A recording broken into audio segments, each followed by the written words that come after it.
Hello hello hello बच्चों, last की 2 class में मैंने आप लोगों को हिस्टोरिकल बैकग्राउंड पढ़ाया।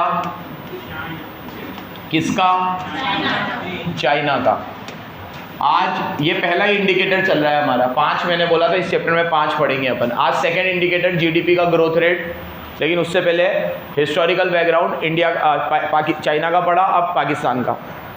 सुनो, पाकिस्तान का हिस्टोरिकल बैकग्राउंड इन्होंने ज़्यादा नहीं दे रखा क्योंकि इंडिया का ही है वो पूरा। 47 तक तो एक ही थे।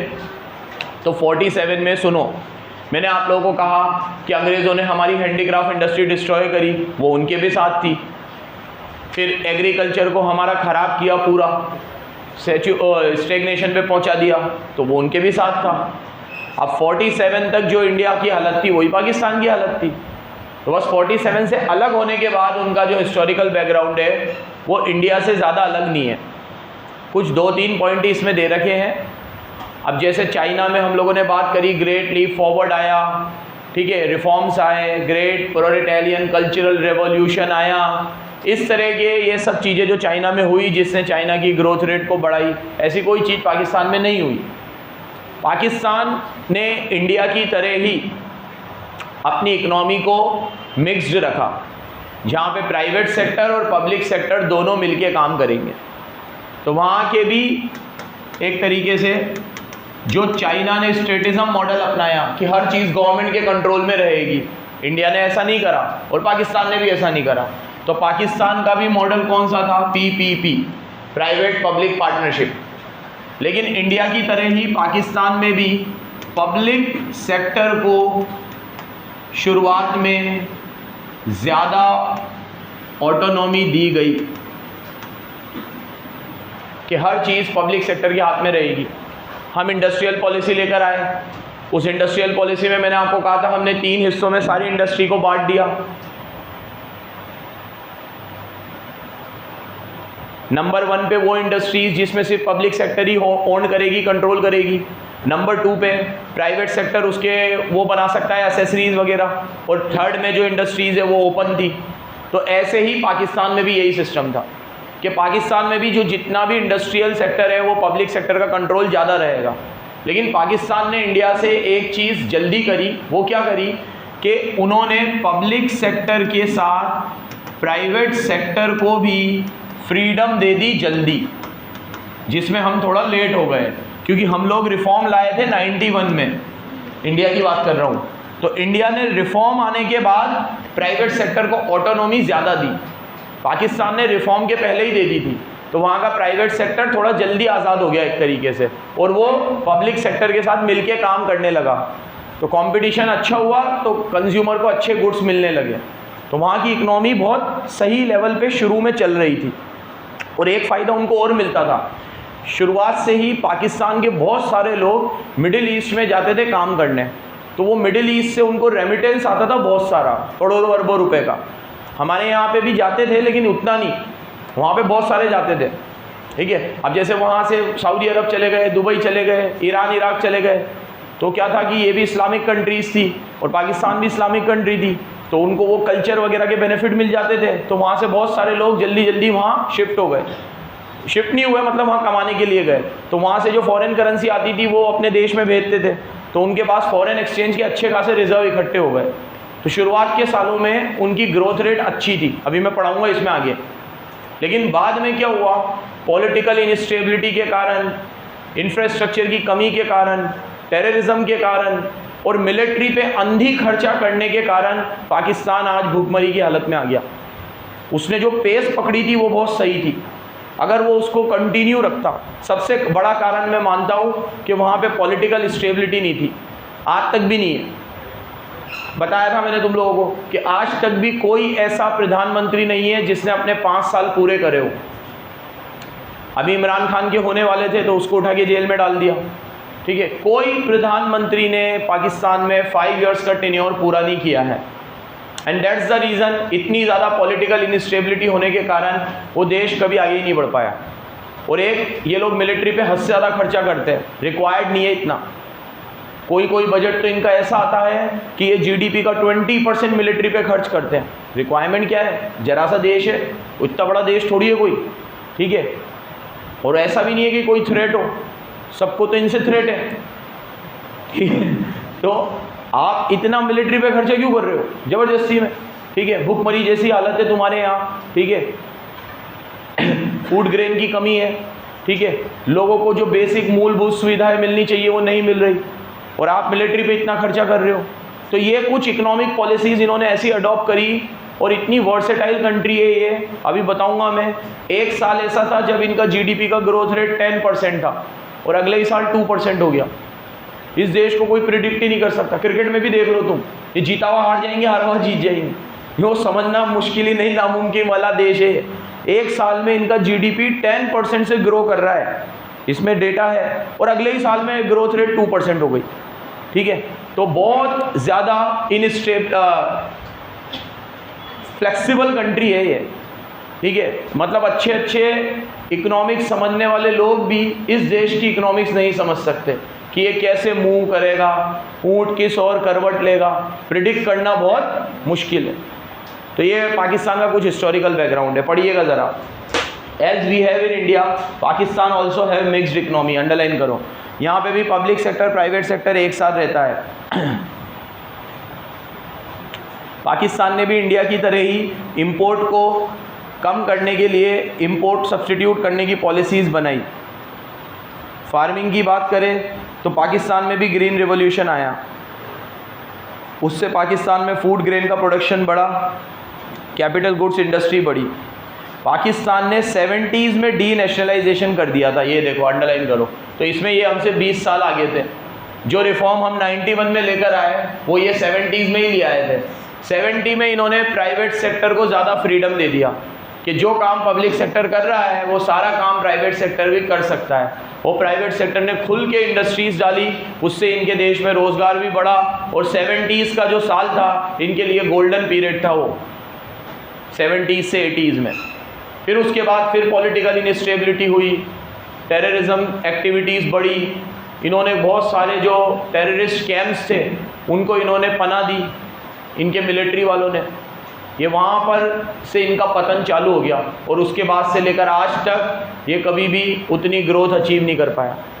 इनके लिए सबसे बड़ा वो जो धप्पा था वो वही था कि 90s के वक्त में जब टेररिस्ट अटैक वगैरह हो रहे थे तब यहाँ पे बहुत सारे ऐसे कैंप बने जिनको इन्होंने पनाह दी, इन्होंने मतलब इनकी मिलिट्री ने, ठीक है। और उसकी वजह से फिर इनका पतन स्टार्ट हुआ।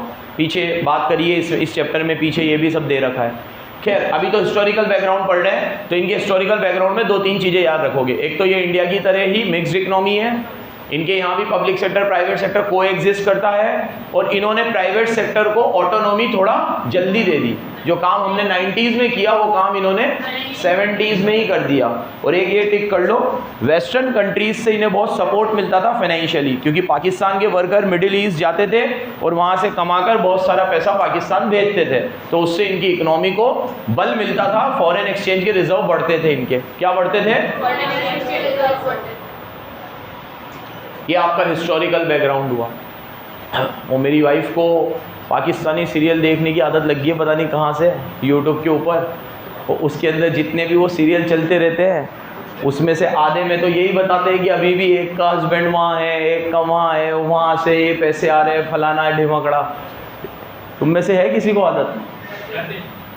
जदीद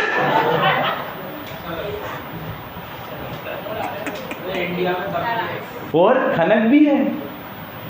वेरी गुड बेटा। कौन सा है खनक तेरा फेवरेट बेटा? मैं मिलाऊंगा घर जाकर।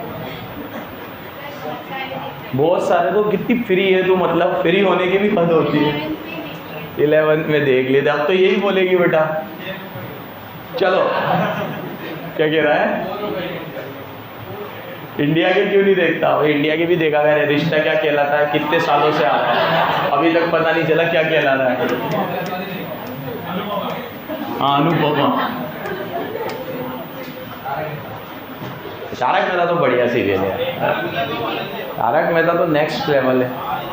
चलो हाँ आप पता नहीं क्या कर दिया, आप तेरे को लेंगे अब वो छोटी के रोल में। चलो अगले इंडिकेटर की बात करते हैं, जीडीपी ग्रोथ। अगला कौन सा है? GDP growth. सामने देखिएगा जरा। तो पहला तो आपका क्या हो गया, आपका हिस्टोरिकल बैकग्राउंड। अब बात करेंगे किसकी? GDP growth. सामने देखो, जीडीपी के मामले में चाइना बेहतरीन है, नंबर 2 पे इनका जीडीपी है आफ्टर अमेरिका, और क्वांटिटी में भले ये नंबर 2 पे है, लेकिन मैंने शायद कल की क्लास में भी कहा था तुम्हें कि इनका जो ग्रोथ रेट है वो रिफॉर्म के बाद जितनी तेज़ी से बढ़ा, 78 में रिफॉर्म लाए है, 80s से लेकर लेट 2000 तक 20 सालों में लगातार इनका ग्रोथ रेट डबल डिजिट में इन्होंने अचीव किया। डबल डिजिट मतलब समझ ही रहे हो तुम, 10% और उससे ज़्यादा, इतना ग्रोथ रेट इन्होंने अचीव किया। Not for 1 2 3 years, for almost 2 decades, मतलब 20 सालों तक लगातार। ये एक ऐसा रिकॉर्ड है कि जैसे सर डॉन ब्रैडमैन ने टेस्ट मैचेस में 99 के एवरेज से रन बनाए हैं, ये रिकॉर्ड क्रिकेट में तोड़ना असंभव है।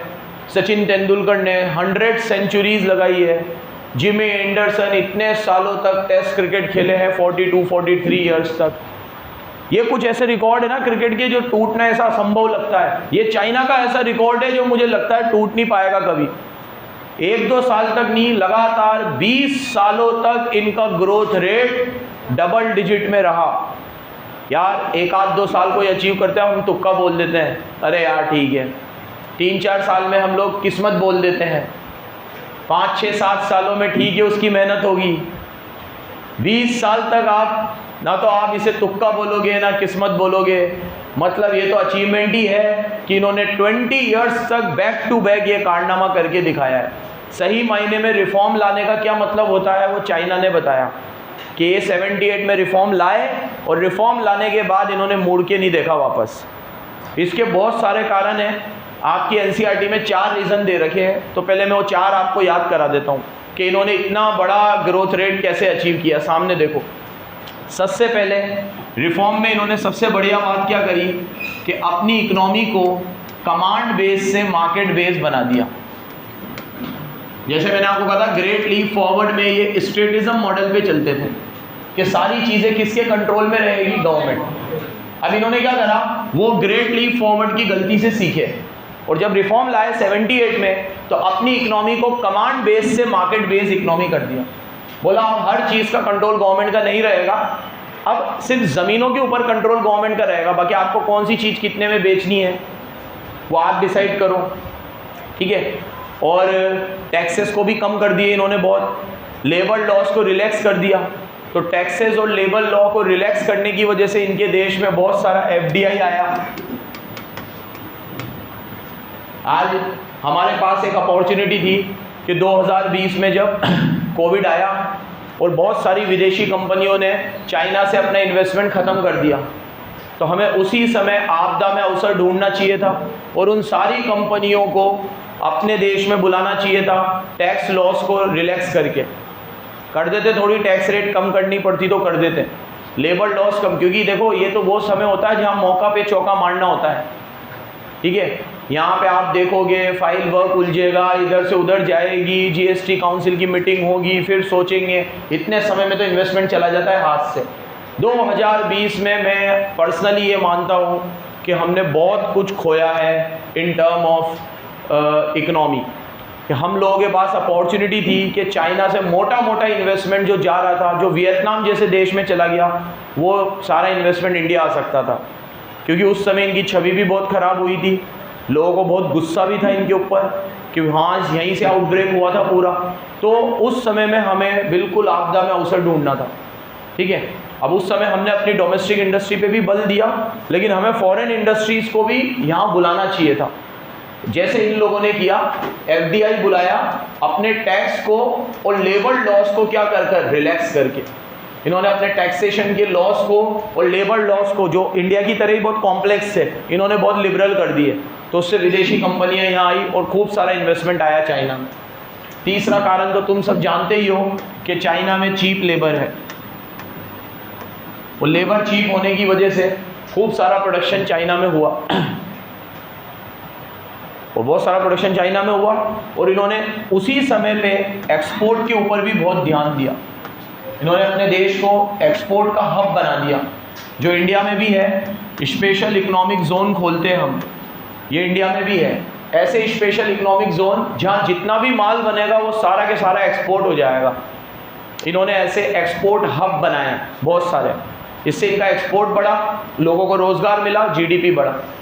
तो इन 4 चीज़ों के ऊपर इन्होंने काम किया, तो ये लोग double digit growth rate achieve कर पाए। Not for 2, 3, 4, 5, 10 years, for almost 20 years, for almost 20 years. सामने देखो तो क्या क्या भैया इनके बढ़िया काम थे, कैसे हुआ ये सब। एक तो कमांड बेस्ड इकोनॉमी से एक एफडीआई आया, जिससे इनके टैक्स के लॉज और लेबर लॉज को इन्होंने क्या करा, रिलैक्स कर दिया। इससे बहुत सारा एफडीआई आया।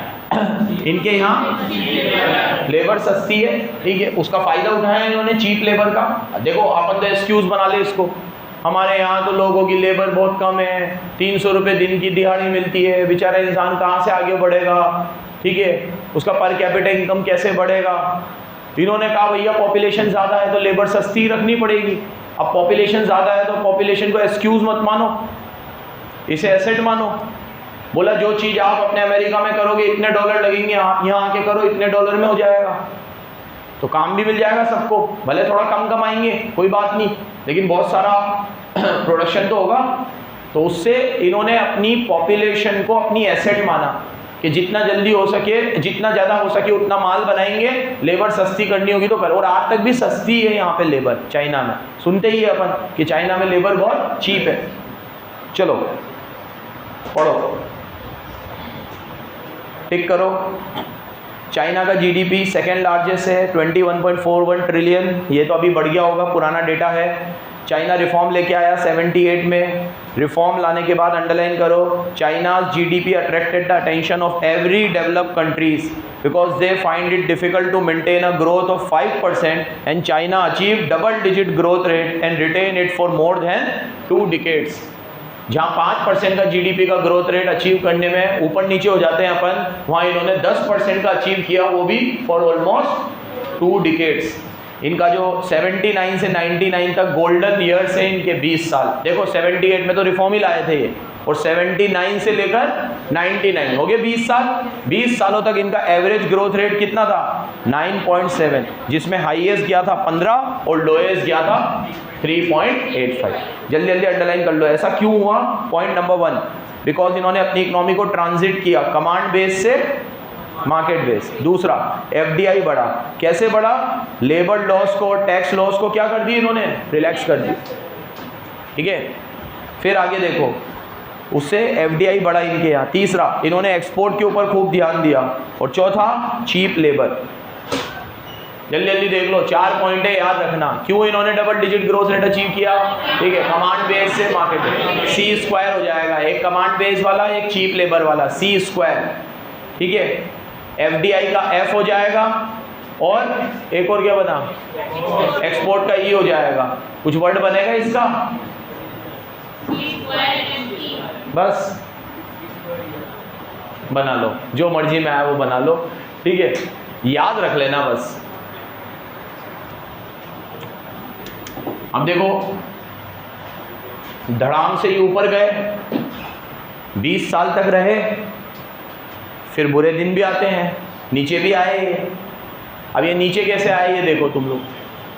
इनके ग्रोथ रेट का पतन भी शुरू हुआ, फिर इनका ग्रोथ रेट 3% पे भी आया, 4 पे भी आया।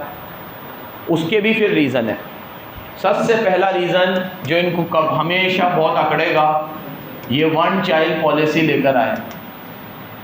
कब लेकर आए, 1979 में, रिफॉर्म के वक्त थी, जो इन्होंने 2015 में डिसकंटिन्यू कर दी। अब बराबर से सुनना मेरी बात को। 79 में ये 1 चाइल्ड पॉलिसी लेकर आए कि भैया एक फैमिली में एक ही बच्चा होगा। अब तुम मेरी तरफ देखो, 79 में कोई हस्बैंड एंड वाइफ मान लो चाइना में काम कर रहा है और वो 30 साल के हैं। अब आपने कहा एक ही बच्चा होगा, तो उनका 30 साल में पहला बच्चा हुआ। कोई भी चीज़ के इम्पैक्ट दिखने में समय लगता है। 79 में ये पॉलिसी लेकर आए तो ये पॉलिसी में इनको नुकसान नहीं हुआ 79 में, उल्टा 79 से 99 तो इनके गोल्डन ईयर्स थे, उस समय तो इनको बहुत बढ़िया लग रहा था। फिर इन्होंने ये पॉलिसी को डिसकंटिन्यू कब किया? 2015। कैसे? आज अगर मान लो 79 में या 1980 ले लो राउंड ऑफ में, ठीक है, 1980 में कोई हस्बैंड वाइफ, ठीक है, 30 ईयर्स के है और इनका एक लड़का 1 साल का है। अब यहाँ से 30 साल बाद 2010 में ये दोनों हो जाएंगे कितने के?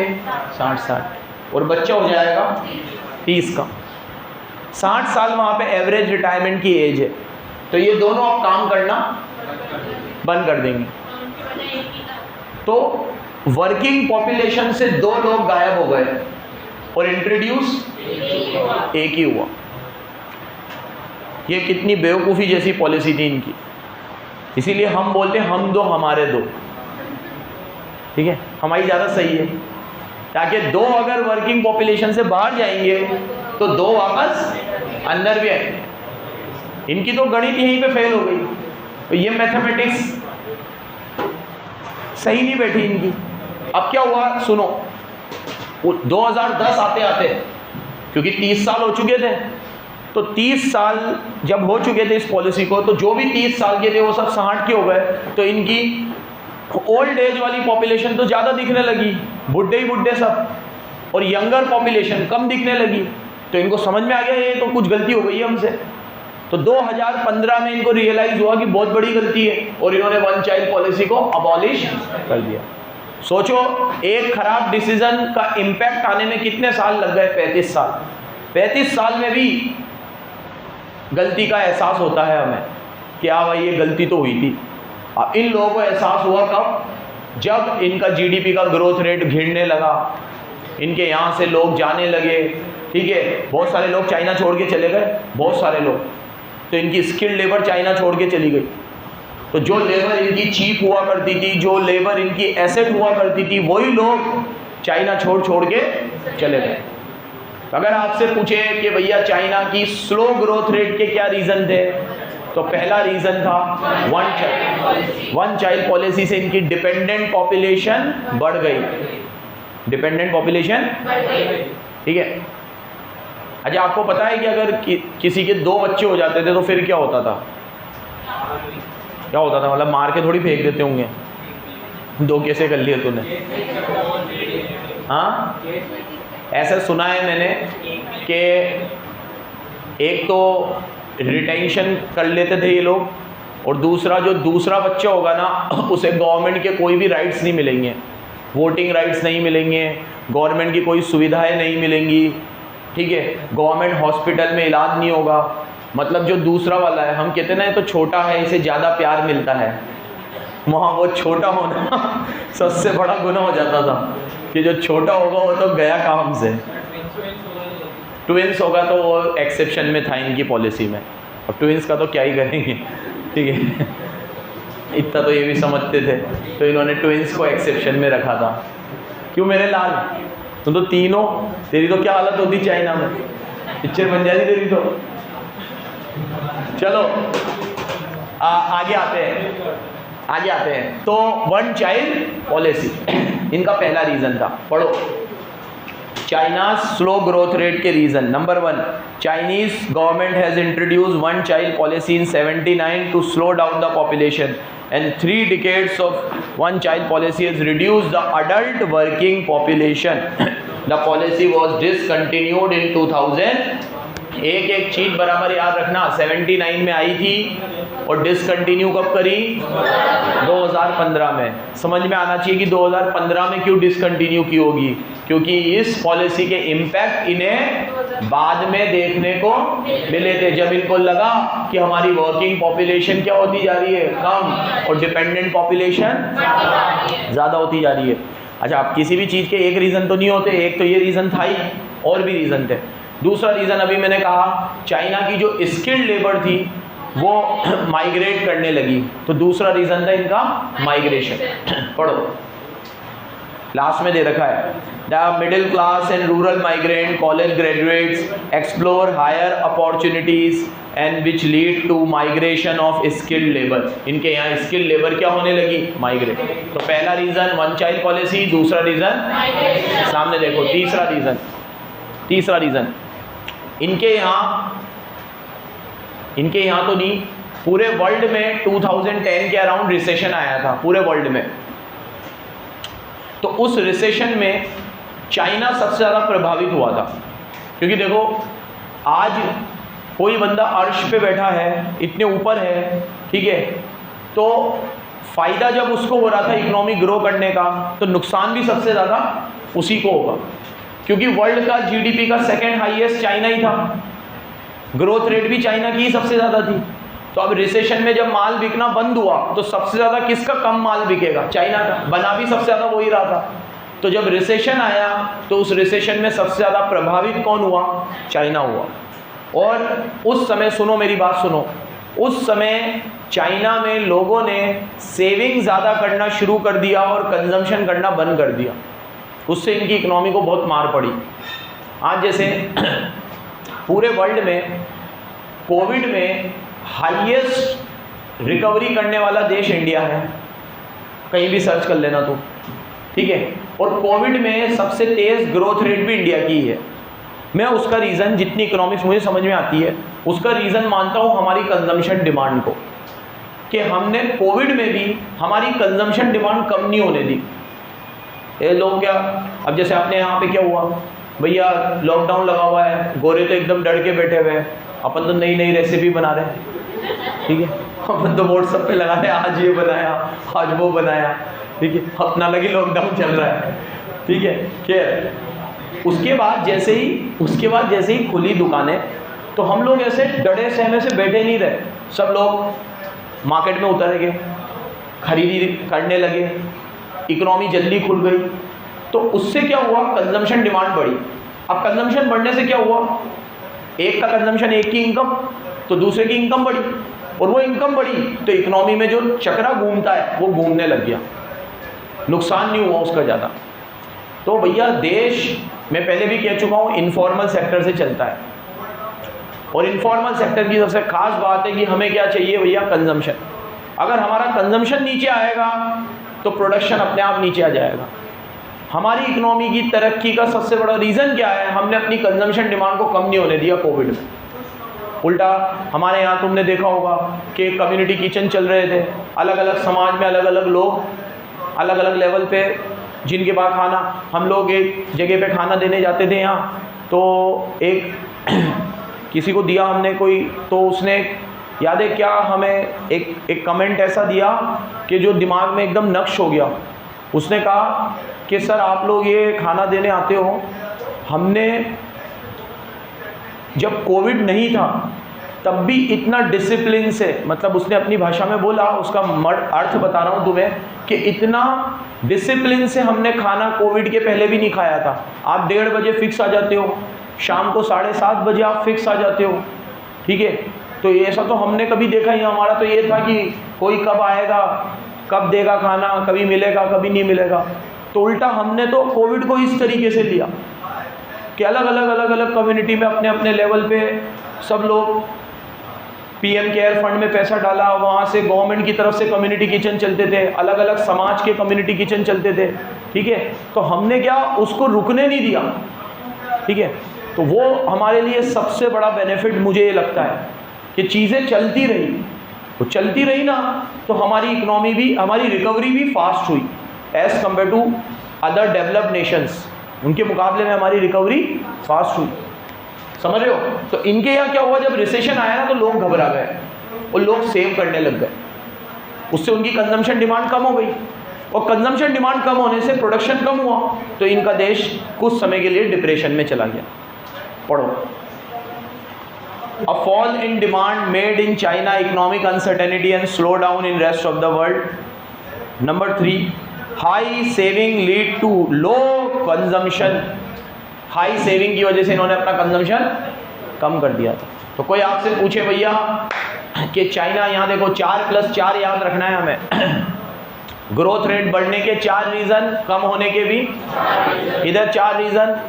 कमांड बेस से FDI बढ़ा दिया, कैसे? लेबर लॉज और टैक्स लॉज को रिलैक्स करके, चीप लेबर और एक्सपोर्ट ज़्यादा बढ़ाया, एक्सपोर्ट एक्टिविटीज़ पे खूब ध्यान दिया। फिर घिरने के कारण वन चाइल्ड पॉलिसी, फिर माइग्रेशन, स्किल्ड वर्कर का ग्लोबल स्लोडाउन आया और उससे इनको बहुत नुकसान झेलना पड़ा। और फोर्थ, सेविंग बढ़ गई इनके देश में और कंजम्पशन। तो ये आज हमने GDP ग्रोथ रेट पढ़ी किसकी? चाइना।